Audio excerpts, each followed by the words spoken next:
क्या आप भी खारिफ, रबी और जायद जैसी फसलों में कंफ्यूज हो जाते हो कि कौन सी फसलें कब और किस मौसम में बोई और काटी जाती हैं? तो चलो इस एक वीडियो में समझते हैं खारिफ, रबी और जायद तीनों फसलों की बुआई से लेकर कटाई तक का पूरा क्रम। तो देखो, सबसे पहले बात करते हैं खारिफ के फसलों की। तो ये जून से लेकर अक्टूबर के बीच में उगाई जाती हैं। इनको मानसूनी फसलें भी कहते हैं। इनकी बुआई का समय यानी कि सोइंग सीजन जो है वो जून से लेकर जुलाई तक में होता है और वहीं कटिंग का टाइम या कटाई का समय होता है सितंबर से लेकर अक्टूबर तक। इसके आगे हम बात करते हैं कि खारिफ की फसलों को उगने या बढ़ने के लिए किस प्रकार के मौसम, जलवायु यानी कि क्लाइमेट की आवश्यकता होती है। तो गर्म तथा आर्द्र मौसम की आवश्यकता होती है खारिफ फसलों के लिए। वहीं उच्च तापमान, हाई टेम्परेचर की आवश्यकता होती है और भारी बारिश की आवश्यकता भी होती है। वहीं खारिफ फसलों के अंदर आते हैं धान यानी कि चावल, मक्का, कपास यानी कि कॉटन, बाजरा, मूंग, सोयाबीन और गन्ना यानी कि शुगर केन। दूसरी फसल है राबी की फसल, जिनका सीजन होता है अक्टूबर से लेकर मार्च तक।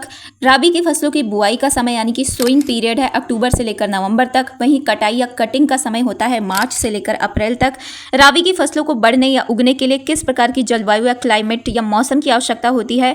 तो ठंडी जलवायु की आवश्यकता होती है, लेकिन पकने के समय गर्म व शुष्क मौसम की आवश्यकता होती है।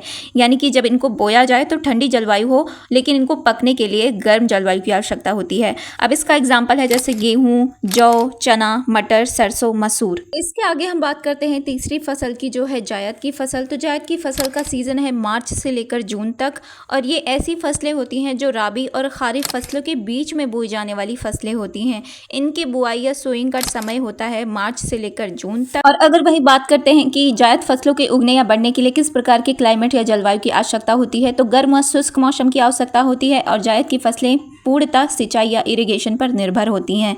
इनका जायद की फसलों का एग्जाम्पल होता है जैसे तरबूज, वाटरमेलन, खरबूजा यानी कि मेलन, खीरा और ककड़ी और लौकी। तो चलो अब एक क्वेश्चन का आंसर आप लोग मुझे दे दो कमेंट में कि भारत का ऐसा कौन सा राज्य है जिसे हम भारत का अनाज का कटोरा या फूड बाउल ऑफ इंडिया भी कहते हैं। और अगर राबी, खारिफ और जायद फसलों में कंफ्यूजन दूर हो गया हो तो इस वीडियो को लाइक, कमेंट और शेयर भी कर दो।